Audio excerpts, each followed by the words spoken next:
ఎంతమంది మీరందరూ చదువుకోవచ్చు చూసుకోవచ్చు. రేవంత్ రెడ్డి గారికి ఏమొచ్చిందయ్యా?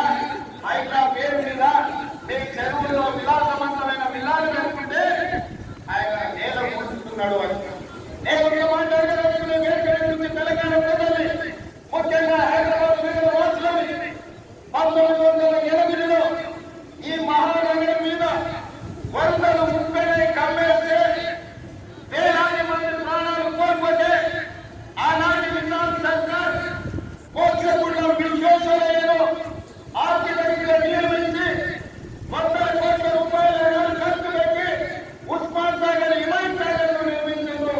అనంతగిరి కొండల నుంచి వచ్చే వరదల్ని నిలువరించిన నీళ్లను ఈ మహానగరానికి తాగునీటి వసతులుగా ఏర్పాటు చేసి ఒకనాడు ఎక్కడి నుంచి హైదరాబాద్ నగరానికి తాగునీళ్ళు ఉండేది కాదు.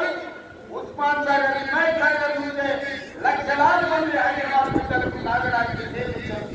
హైదరాబాద్ దాహాన్ని నిర్మించిన రాజస్సులు కండిపోయిన హిమాయత్ సాగర్ ఇలాంటి